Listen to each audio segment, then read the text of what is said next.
Hey gamers, I'm King Zora's big chunky ass, Zach. And I'm looking for a giant eel to fill my Jolly Roger Bay. It's me, Patrick. Welcome to RPGaymer Season 4, Episode 2, a podcast about water levels.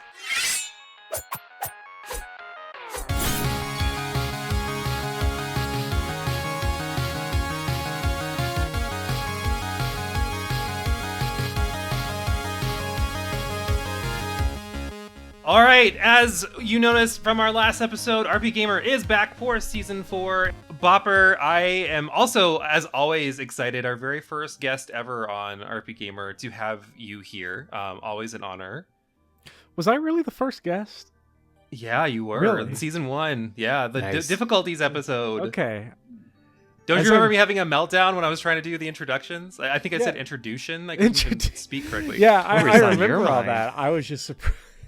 I just am surprised it was the first. I didn't remember being the first. I'm just upset I didn't have a cold open. Now that I've heard them for the heard your alls for this episode. You'll be back. Yeah, I'll be Yeah. back. I'm coming in unprepared, but I wasn't getting Jolly Roger Bay mentioned immediately was Just dropping it. yeah. Well, thematically, if you noticed, we had some water themes going on, and if you look at the title of this episode, you obviously know that we are talking about one of, I feel like, the most taboo things to talk about in gaming, and that is indeed a water level. Mm-hmm. Cue dread, cue anxiety-inducing music. Yeah. This is kind of a potentially heated topic because, well, I don't want to lead. I guess what I want to talk about is because we all hit gaming in different points in our life. Mm-hmm. When were you first inducted into the pantheon of fuck me water levels? Like when is your intros? Bopper, let's go ahead and start with you. Yeah, so I guess I have two answers that are not interesting because I'm sure a million Everything you people- say is interesting. I don't know about these. Give us both. The two earliest water levels I remember distinctly playing were Jolly Roger Bay, Mario 64. Now, I never had a Nintendo 64, so I only got like bits and pieces of Jolly Roger Bay playing it at my cousin's house. We would sit there and play Mario 64 for hours. And we'll probably get more into why that level especially was so memorable. But the first one I definitely would have seen that made a huge impression on me was Soda Lake in Super Mario World, because that's in the stretch of that game where you go from Butter Bridge, which is horrible, and then you descend Yes. down into Soda Lake, into the Star World, and oh my god, but I'm sure we'll have plenty of time later Oh. to talk about it.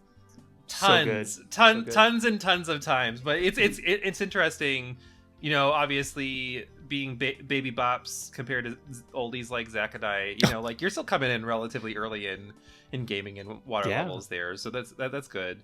Zach, how about you? Well, I'm gonna go back a generation and go back to Super Nintendo with Super Mario Brothers. What is that, like 2-2? I think that level. That's the underwater level, maybe. That one was the first, I think, water level I remember, and I'm being like, oh, there's a new mechanic here. I have to like swim, and it's like you kind of control gravity that way. That was the first water level I remember playing, but I feel like the first water level that, like, what'd you say? Fuck me water level was Fuck me, water. was probably Ocarina of Time Water Temple. Jabu Jabu's was not as bad as Water Temple, and I think I'm gonna speak for a lot of people in saying Water Temple back then in the 90s or whatever was not fun. Oh my gosh. But yeah. How about yours? So I'm with you, dating myself, but like OG Mario, water level, I think you're right, it's 2-2, those fucking bloopers. Yes. I swear to God, like potentially where my fear of squid come from. Right. And You didn't say then- Bopper. You said blooper, right? Not Bopper. Blooper, yeah, bloopers. Okay. Just make sure. And then, no, I talk different shit about Bopper. But honestly, I think the one that solidified even more, where I was like, okay, no, I really don't like water levels, is Sonic 2. Oh yeah. Because I after I had my Nintendo, I was more of a Sega boy than I was like a Nintendo boy, because we were like too poor to get a Super Nintendo. So hitting Sonic 2, and definitely what I feel like, if I had to compare all of my trauma from my childhood to the anxiety-inducing music of drowning in Sonic 2, I think Sonic 2 probably traumatized me more. So there we go. Yeah. This is just an episode about water levels that have traumatized us, and we're all just going to process together. It's just going to be group therapy. That's what this episode's going to be. Truly. I mean, when we were discussing what our questions, our topics were going to be, it really is just Trauma Fest 2024. I guess to that point, like, what qualifies water levels that suck? Like, I guess I could answer that question too, but I want to hear what you guys think. Like, why do water levels suck? I guess, to plainly put it. I feel like my answer to this is going to be not like the others, because I'm gonna. I was going over the outline for this part when you were sending me the questions, and I kind of like water levels. This is great. This is great. Yeah. Controversy. So I didn't want to say anything beforehand because I didn't want to like force any of the questions to be changed. But I think part of it is that, I've never looked into the history of why water levels sucked. To me, that's always just been a thing. It's always been a thing that I've heard other people say. Earliest memories, you talking Water Temple in Ocarina of Time, and I remember before I ever played Ocarina of Time, the one thing I knew about that game was that the Water Temple was trash, because that's like you would see if you watch like any old like ancient YouTube videos when I was first getting like online and looking at game like reviews and critiques and stuff online, and you go back to old like game trailer stuff from like 2007. Yeah, it was always like Water Temple sucks, this water level sucks. But growing up, I never differentiated them. I never differentiated like a soda lake from a butter bridge. It was just, okay, here's some more crap. Here's some more ridiculous difficulty. It was never like this level is specifically bad for being water. If anything, my dislike for water levels is actually a very modern thing. I dislike prestige action game water levels. But I'm fine with everything else. So yours is a lot more specific. Yes. Okay. That's interesting too, because I know I'm kind of on the flip side where I think I tend to like newer water levels, but like I think the ones that got me were pretty much pre PS2, maybe around PS2 is where I tend to not like him as much. But I think those common trends that I'm noticing that I don't tend to like, that you see pop up, are things like, you have limited movement, or your movement scheme completely changes. And I think that's one of those things where that can really eat up a playstyle. And I don't know if it's so much of a we're switching up the mechanic as much as it is like we haven't mastered what this could be yet. So everything just seems like your control is minimized. And then I think one of the other common trends, which I think that really sucks, is just oxygen supply in a lot of games is very stressful. Yeah, that's how I feel like, water levels, like, I guess the history of water levels, like, that was a new mechanic for video games. And they're like, okay, now how do we take it off land? How do we, like you said, change your moveset? And actually, like, lessen precision. I feel like the water mechanic usually means precision is different, because you have to kind of deal with this kind of ease of and flow of water and all that. So I feel like the evolution of a water level from like a Super Mario to an Ocarina of Time and beyond, like, they've kept some of that. Or you think of like Jolly Roger Bay, and just like trying to swim to get to the thing you need to can be really frustrating. And I think it's that lack of like, I want to go that way, but I can't go that way as easily as I want to, also makes them kind of frustrating. And for me, the other part is I feel like there are games where water equals death. Like maybe like the first Assassin's Creed, right? Like where, oops, you jump in the water. Guess what? You can jump from building to building, but if you jump in that water, death. So water's always had like kind of this negative connotation in games where it's going to kill you because of its natural inherent qualities of suffocation and limiting movement. So I feel like that is like an overall concept in our lives, and translating that to video games kind of comes with that baggage. Now I think there's also like some beautifully designed water levels too. Oh, absolutely, yeah. You know, like I think of like Donkey Kong Country. Like, oh my gosh, the music, little on guard, your little Marlin friend you get to jump on. Like those are really like kind of iconic levels that I really love. But I feel like because of just the inherent qualities of water, it makes water levels get a bad rap for sure. Yeah. And I think maybe that might be something that helps, is why I don't mind water levels, because my earliest memories of them is like Mario World or Donkey Kong Country that you point out. Because we had a Super Nintendo when I was growing up, and there was exactly one console we had in my house growing up that was like current gen, and that was, of all things, the Dreamcast. So, like we had a Super Nintendo, so I played Donkey Kong Country, Mario World, and then was playing Echo the Dolphin on Dreamcast as a 6-year-old. But I as a kid, like I was just fascinated by it. I was bad at all video games. I loved the look of it. And there's like Sonic Adventure, where you have, I don't remember I never beat any of these games because I wasn't conscious enough of it, but like, you know, you have the opening cutscene of Sonic Adventure where the big water monster bursts through the skyscraper and it's like flooding the city, and like, so I always thought water was awesome in games. I love that. Partially because I guess of its danger. It's very, very cool. Yeah, it's a different type of challenge, right? I mean, it definitely makes you think of that level differently because of those characteristics. So yeah, I totally get that.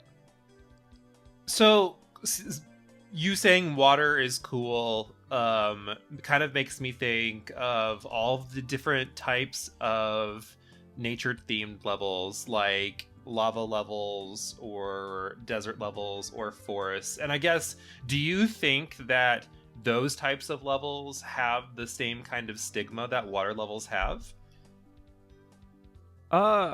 I don't. Although to me, growing up, playing a lot of 2D Mario, water always seemed like the safe haven because you could swim in water, whereas poison forest levels and lava levels were like, always felt like that's the step up in challenge, because that's the stuff that will kill you instantaneously. Right. If you had to flip that to a Fire Emblem perspective, just say, like, switching the genre, do you feel the same way? Because water is included quite a bit, and like switching that genre, like, again, do you feel like that stigma wise, fuck, it's a water level, like there's ocean everywhere, or does it tend to not be the worst depending on what we're talking about? Well, when I look at, like, if we're going to talk about strategy games and then RPGs, to me, like, when I look at water and say Sacred Stones, if you want to do a Fire Emblem one, I love what they do with water in that game. I love the Cormag Dusel level where you have to, like, get Ross or someone into the water to, you know, help you recruit Cormag. I like the boats that are floating around that, like, only people who are weak to them can actually reach them. So it's like dangerous, it's exciting. You have like the Phantom ship where you're isolated on a boat. I love boats. So getting stuck on a boat and then having to deal with like this sort of water is limiting in a lot of ways. And I think limits frustrate people, but I think limits can be exciting. They can be fun. You're having to work around a different type of problem instead of just having like the infinite freedom that land provides. Sure. Yeah, it's a good point. How about you? Yeah, how about you, Zach? Where do you think it lands in terms of just like how we feel about nature-themed levels in general? I feel like because of the popularity of water levels, that it's kind of at the top of the level. If I was going to say like this is a nature thematic theme tier list, so to speak, I feel like it's been done the most, or the mechanics been implemented the most. So it feels like it's probably the most ripe for critique because there's so many data points for it. I love the perspective of it offers a different challenge. I think that's really great, especially when, you've been maybe playing a game for a while and then they decide to change it up on you. That even though it may not be welcomed, it is probably good for the health of the game and the flow of the story and the cadence of it to kind of change up the mechanics. I would say probably like lava is probably right under there, just because it employs kind of a similar mechanic where like, you're going to easily die, or they're going to like have you reset if you jump in the lava, reset to the the beginning of the door or whatever. But I feel like all the other ones are pretty tame. Like, even if again, not to go back to Ocarina of Time, but that game obviously employed a lot of different elements and kind of atmospheres, I guess. And I felt like those two, dealing with lava and fire and water, were the most notorious for having to deal with like environmental hazards. See, I kind of feel like it just depends. I'm kind of with you where you're saying like there are a lot of different data points on water, which in some ways it kind of makes it potentially better. But I would say that some of the other nature themes are consistent. And that's why I kind of like them a little bit more. Like lava levels, you're almost never okay to walk in the lava until like maybe something changes. Desert levels, I feel like it's still pretty consistent. Like things might be hazy, you might move slower.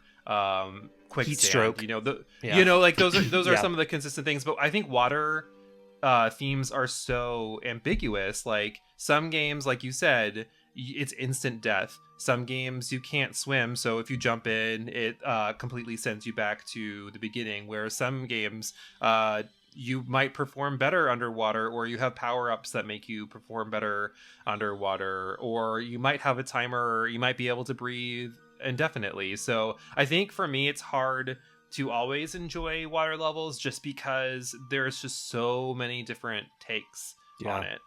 Yeah, I think about like Super Metroid, and trying to traverse water, and before you have like, what is it, the gravity suit? You're so sluggish, right? You're so sluggish, yeah, and it's like, and they intentionally make that hard as a barrier in that level, that game design, right? I mean, it's very classic Metroid of like, oh, you don't have this power up yet, you have to come back later. And then they kind of take away that barrier completely when you have the suit. It's like, oh, guess what? Now water is just like air, and now you can jump around and everything. So it's interesting the way that they set up, challenges like that, because they want the user to perceive water as this kind of formidable foe, which I think is, they set that up back in the day. Yeah. Well, I think Metroid's like a good example of the way like that game, the way all the Metroid games really kind of structure environmental stuff, whether it's water or lava, because every Metroid area feels like, okay, you're going somewhere you shouldn't go to. And they put that memory in your head of, okay, remember when this area sucked? And then you get the power up that lets you move through the water quickly or lets you withstand the heat of lava. So I think like that is just another case of where Metroid, I think, uses a lot of its environmental hazards as ways to make the player feel both weak and strong, depending on where you are in the game. If I want to get to where I don't like water levels, I'll actually go forward to Metroid Prime, because where I hate water levels, and this is like a physical thing, this isn't even like a game design thing. If it's first person, I can't stand it. I get physically sick in first person water levels. Metroid Prime, Wolfenstein. Subnautica. I have not played Subnautica. I'd be curious. You're familiar with it though, right? I am familiar with it, but since I've never played it, I've never had to like get seasick with it. Yeah, it sounds like your nightmare. Honestly, I would maybe, but it's a game fully built around it, because like a game like Wolfenstein: The New Order has like a couple of sections where you have to go underwater, but it's like terrible. Yeah, it's musty and muddy and it's disorienting. Any game also with like a tight camera on the back of the character, like in The Last of Us. If you have to go underwater, I feel like I'm fighting the analog stick, like I'm dancing. I'm trying to control a boat underwater, and I don't like it. It repulses me on a visceral level. I just want to vomit when I see water in those kind of games. But see, we're gonna turn you into a hater of water levels by the end of this. We're gonna that's our mission. I think you're bringing up a good point, though. Like, I think perspective does kind of change how you absorb or process water levels. Because I'm with you. I 100% struggle to do a water level first person. Like, I think that's super rough. I know Jason, like, has a fear of large sea creatures. So, like, I don't think he would be able to play anything like Subnautica. Dredge. Because I think that or Dredge, and well, that's not first person. Well, I guess you're just large sea just talking creatures, about, but but yeah. So I think it would be rough, but for some reason, if you look at it like 2D versus 3D, I could do 2D, but the more dimension that you add to it, I think the worse it gets. You know, thinking of like having to switch the plane that you're traveling along, really.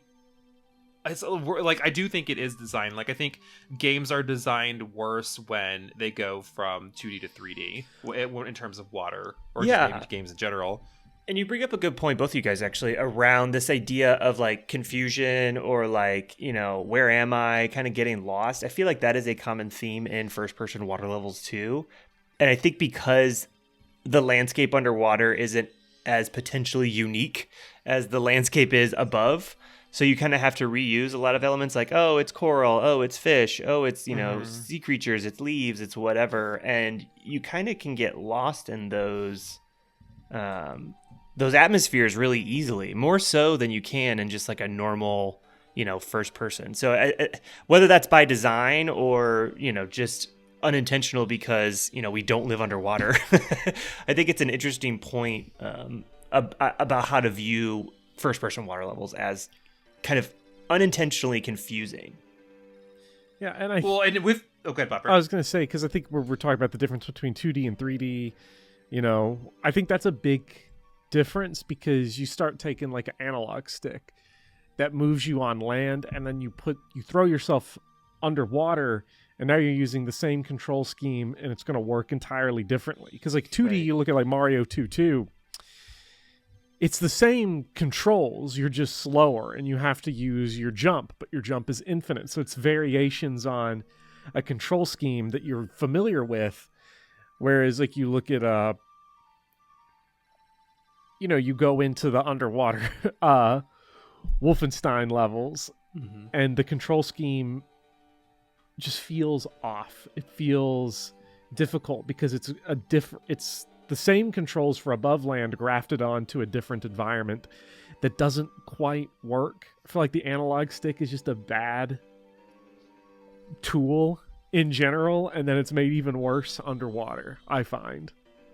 Yeah. Well, and two, like when you factor in just the sheer depth of water levels or water games and how far you have to go down, like forever remembering being at the bottom of Jolly Roger Bay and having to get all the way to the fucking top. Like you're talking about, like you are tilting back the analog stick and like hitting that swim button as fast as you can to get up, unless you find a shell to get you up faster. You know, like the scope of these levels tend to be so much greater, and to Zach's point of being like a lot blander too, where you're just like you're rising so slowly. And I think some games do a lot better now, where when you swim you can rise a lot faster. But I think that mid-era platforming game, which I tend to think tends to be the worst era of water levels, like it was rough then.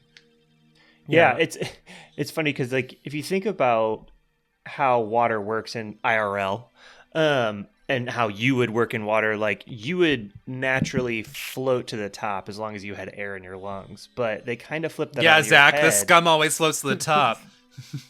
I'll take that. I'm a beautiful Scott. I'm a barnacle. Because, and they kind of flip it on its head in the water design levels, because it's like, oh, the fear of going to the bottom and not being able to get up to the top is scarier than, you know, floating to the top just because you're naturally buoyant. So I think that's another thing. They were like, you know, how can we make this worse? How can we make this worse and more difficult and more frustrating? Tangent question there too. Like, do you think it's worse? Do you find it harder, like, doing a large drop in a game or like being at the bottom of something and having to swim up, because I know like if Scott's playing a game, it's so hard for him to do, he has a fear of heights, so like any large drop is terrifying for him, where I'll be playing Tears of the Kingdom or Breath of the Wild, and I can literally just like let myself drop from the sky and then get the glider at the last second, no problem. But like for me, it's the opposite. If I'm at the bottom of the ocean and I have to get to the top, like I am stressing out, and I don't tend to stress out in games like that. So how does that perspective kind of fit for you guys? I'm heights. I get vertigo Heights. if I have to jump in a game. Like to me, the moment in Ocarina of Time, because we keep going back to it, that I dread is not the water temple, it's the Deku Tree, the first dungeon where you have to jump from the top of the Deku Tree down through the spider web to get all the way to the bottom. Because I get like the whole it feels like it's vertigo, like the whole frame just stretches out infinitely. Whereas if I'm at the bottom of like a body of water and have to swim back to the top, like I get anxiety from that, but like it's the same anxiety of, oh, there's a timer going, oh, I have to do this thing, oh, my health is low. It's the same type of anxiety I get from any kind of panic situation in a game, so it doesn't feel extraordinary to me in the way that it does to you. Yeah, I feel like the timer in that unseen timer, or whether maybe it is visible, of like how much air you have left is more of like a passive thing you have to worry about, versus like jumping off of something is you have to take the leap, you have to press jump, you have to jump over the ledge. So there's a little bit more of just like less of an impetus there than like, oh shit, you're gonna drown if you don't do anything. On the other thing, it's like you're not gonna move unless you do something, unless you jump off this thing. So there's kind of like a weird like active passive nature of both of those things, whether it's a tall cliff or a really deep ocean. That's just so strange to me, because I don't know, like obviously everybody has their own perspectives and opinions, but like I would yeet Mario off of the most ridiculous things and take the 2 points of fall damage from doing it, and have like no worries about that if it would get me down somewhere faster than like panic, like slowly watching Mario die, like under the ocean. No. Yeah. And, oh no! And like I'll jump off stuff in Mario 64 that's really high, and it's not a problem. For me, it's specifically if there's a singular point I have to land. If it's like a straight drop, to me that's what the problem is. If it's like Mario long jump off a thing, and you're going down at like this 45, 50 degree angle, I'm fine with that. It doesn't matter where I land, but the straight drop down is what gets me. To your point too, like that scene in the Deku Tree where you jump down and kind of break the spider web with the fire and all that, whatever. They do such a good job with the camera. The way you described that, I was like, oh yeah, they do really make it seem like you're going a long way down. And I feel like that also adds to it, because the camera kind of follows you in such a way, like it goes wide, and then, the draw distance isn't that great, so you don't really see the bottom until you get closer, and then it pops in. Like, yeah, there's something to be said about that. Mm-hmm. So, Bopper, one thing you said kind of earlier, I don't know if you were like nudging toward this or not, but like whenever I look up, maybe honestly, whenever I talk about anything that is commonly known as bad, it almost feels like people feel like it's bad because they were told it's bad, versus it was designed that way to be bad. Specifically, if we're talking about like Ocarina of Time's water level, which I honestly don't mind at all. But I think my question revolving around that is, do you think that gamers are just being dramatic about a lot of things in terms of water levels, or should we be like listening to what they're saying as like water levels equals bad design? Well, I wouldn't personally listen to gamers about anything, but if we had to, good point. If I don't think the complaints come from nowhere. There's a lot of frustration in video games that is it.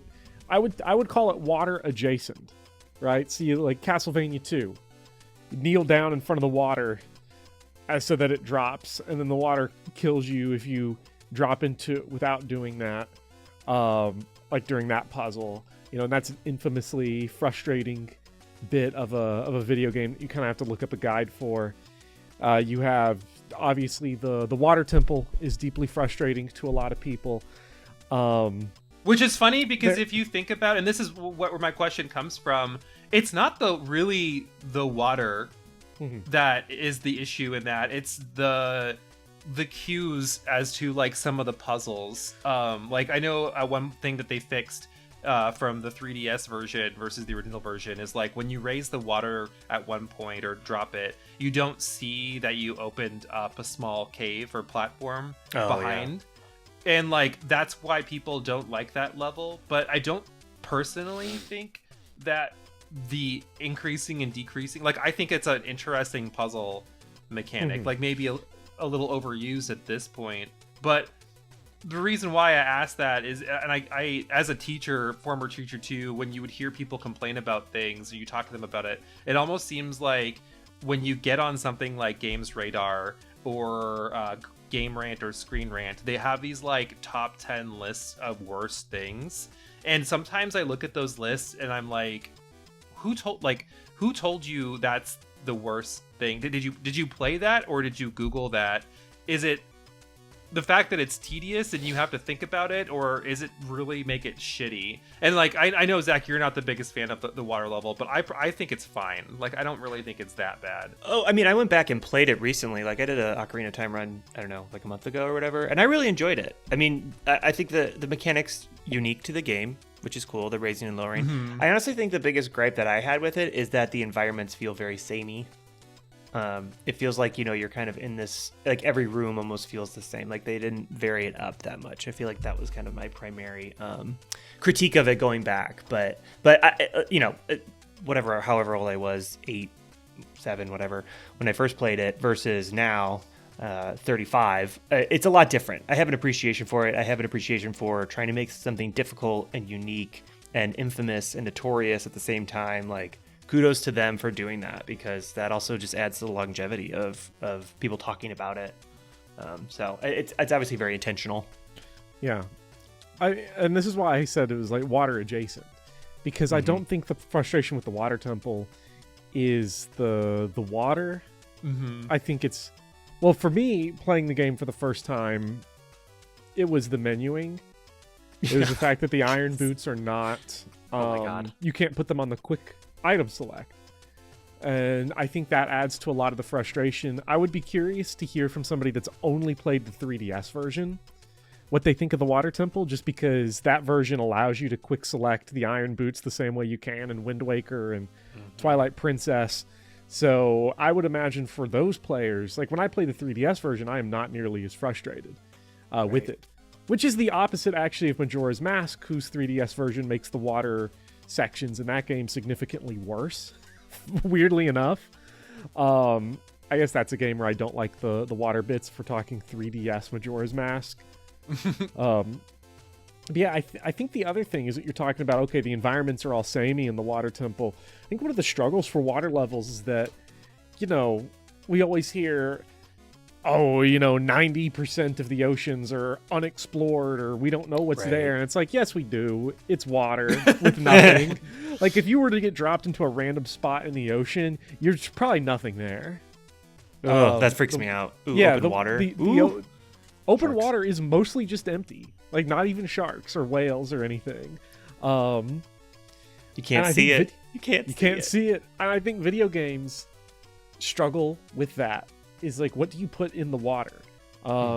So like, to take it away from platformers, you know, I think of a lot of RPGs, like the amount of time I spent in like Final Fantasy 3 or Final Fantasy 5 just scouring the bottom of the ocean in the submarine, just trying to find anything that you can do down there, because there's going to be like, you have to find something underwater to advance those games, and just trying to find like the 3 or 4 locations where there is anything was frustrating. Or Final Fantasy VII's submarine minigame, where if you don't, like, that's a really easy minigame, you know, if you know the controls, to just immediately blow up the Shinra sub the second it starts. But if you lose track of it, you're spending, you know, you're gonna game over because you're not going to Yeah, find it's super that sub. tedious. You're not going to find the red sub down there in the ocean with PS1 draw distances. You know who I thought did a really good job with kind of open water, and I don't know if you guys both played it or one of you did. Inside. Did you guys ever play Inside? I did not play Inside. No. Amazing indie game by the creators who did Limbo, which is kind of like that black and white silhouette kind of left to right scroller puzzle game. But they have this section where the whole game is very atmospheric and very creepy and kind of empty. And then they have this kind of almost like Samara from The Ring. This girl, like, she kind of like comes from the water and she'll drag you down and she'll basically drown you. Yikes. Spoilers. Yeah, terrifying. Fears and fears and fears. Yeah. Right. And so they kind of set up the water as like this like terrible place because that girl's always lurking. And then they give you a submarine, and the submarine is so fucking fun to like you like crash through things, and again it's mostly empty, and there's this very like foreboding feeling of like, oh shit, something's gonna go on, or Samara's gonna come out of somewhere. Her name's not Samara, I'm just using that. But they did such a good job to make it feel dangerous while feeling empty. And I think to like your point, Bopper, around this, like, that most water is just emptiness is true, but to like make that feel scary, I think is interesting. Right, you're kind of saying like intended design versus maybe not intentional design when we're talking about Final Fantasy trying to locate a place. It's just kind of like that's more point A to point B, where using the vastness as an element to the game. And I think that kind of goes in where I want to go next with our conversation, because we're kind of hitting this like, is water make for a clunky experience, or is it truly just some games are poorly designed and it really has nothing to do with the water? Yeah, to me it's so different. It depends on the game. I feel like it's probably easy to just go anything, level plus water isn't going to be as great, but I feel like there's levels designed around water and then levels that include water, which is such a very nerdy or games, just games, period. Yeah, exactly. Like so it's hard to blanket statement it and say it. I think some of my favorite music in video games comes from water levels, which is absolutely. Yeah, it's always just super iconic. But then some of the most frustrating things, like finding all those fucking eggs in Majora's Mask, so terrible. Or finding the 100 coins in Jolly Roger Bay, or Dire Docks, or Wet Dry World. Hey, at least the water in Jolly Roger Bay is incredible. Like, yes, it's very soothing compared to the stressful nature of like what you're supposed to be doing at the time. Yeah, I mean, I'm a big believer that the other two water levels in Mario 64 are way more frustrating. Wet Dry World and Dire Docks, but Dire anyway, Docks that's kind of at the not good. I did not like that level. You're bringing up a lot of trauma for me. I think games that revolve around water, kind of getting into that whole like design thing, tend to do better. Like, I know that I wouldn't play Subnautica just because of that fear, but I also know that a lot of people really enjoy that game because it's done so well. Versus like if you slap in a random water thing in a game that people tend to not like, or like I think Diver Dave would be the equivalent Dave the Diver, of a game that or Dave the Diver, that I would play. Like, even though it has some of those elements, I think being in 2D nature, a lot of the exploration is still designed well. Like, I know you're a lot more mobile than you would be in like, say, Metal Gear Solid or like Castlevania, Metroidvania, or Super Metroid, like, you don't have that clunkiness. It all kind of just pairs really well. Or fucking Kingdom Hearts, when they throw you underwater and you're struggling to hit anything because it's like 2 people's distance above you and you're not swinging correctly. I think games that are completely revolving around water tend to be done with more integrity. And that's a wrap on part 1 of this week's episode. We'll be back next week with part 2 so you can hear the rest of our gaming-related shenanigans. Make sure you're subscribed wherever you're listening, YouTube, Spotify, or your favorite podcast app so you never miss an episode of RPGaymer.